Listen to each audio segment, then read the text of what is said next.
So then I became his career counselor.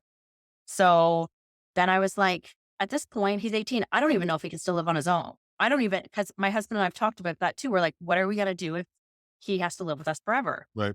Are we ready for this? Like, is this what we want? Like, can we? So anyway, an interesting situation came up on Kijiji that was looking for a house sitter. And I replied back and I asked what the requirements were. And I signed my son up for a 2-month house sitting project that he had to pay to house sit. He had to pay to house sit Why? because they That's were what you, giving him rent free, but he had to pay the utilities. So he had to pay for heat and internet. okay. And he epically failed.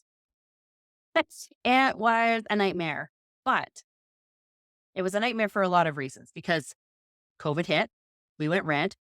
The people that lived in the house was an immigration.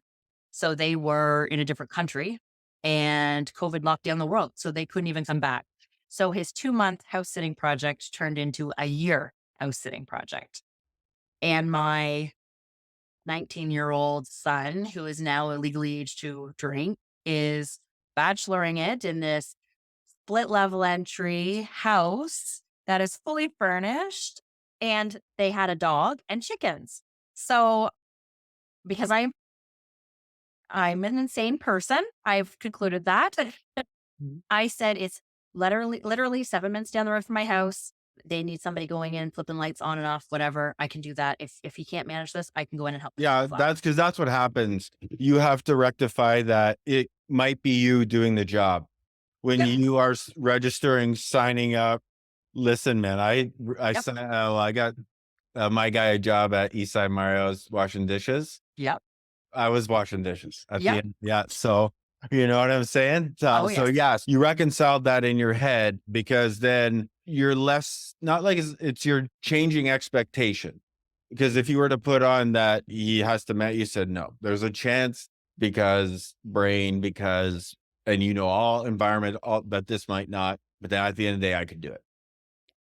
I had to know because the Center of Excellence told me that he can do anything everybody can if he's supported. Yeah. And we got a beautiful 40-page document of all the recommendations Yeah. that we're taking out to the community. And the community, like, We can't do this. I don't know anything about this. Uh-huh. Or, yeah, sure, we'll do ABA and we'll do all of this stuff with your kid. And it's not working. And it's Mhm. like, so anything I did, I always set him up that he would have the opportunity to succeed. And if he couldn't, then I could help buffer in Yeah, between. that's right. And that's the other thing. That was the other contributing factor. So he went into this house, and let me tell you, I stayed away for a day. And then we went and cleaned it. We put up visual cues. We had an OT come in and set up this and that and talk to him about everything, whatever. And when he graduated, our social development department, our social services has a disability support services section. So we filled out the paperwork for that. And the social worker called me back because I'm like, well, he needs something because we don't even know what he can and can't do.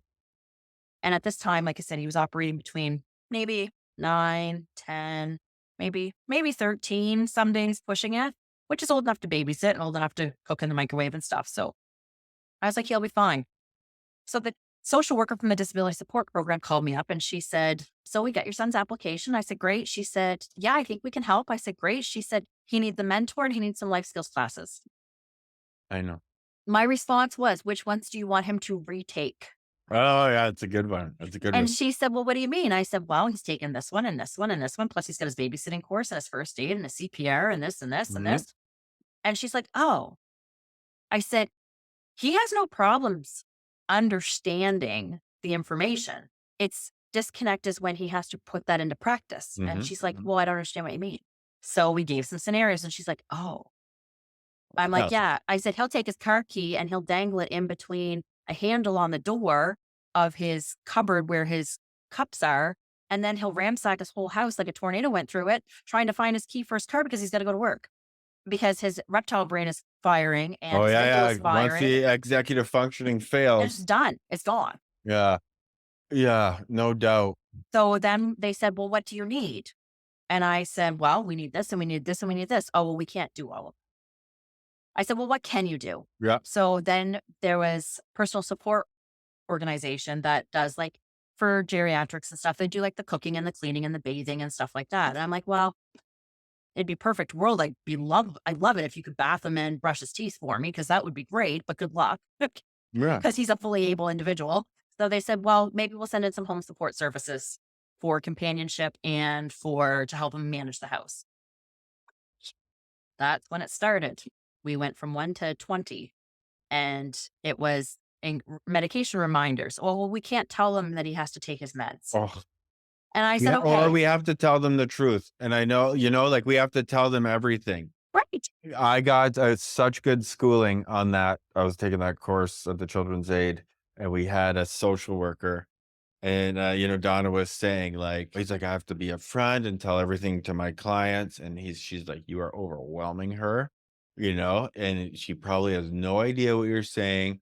And so something that came up, and then he was like, well, I could call her, I would just have to tell her I was in a meeting because he was like, again, I have to, okay, no problem. She says, so she calls and he explains all the thing. And her response was, so do I get my kids back? And Donna was like, what I'm saying? Like, saw it and, and he was just like, "Oh," because when you submit to that, because we always want to think the best and independence, and that's where social work and these services try to push people, but they don't understand the interdependence of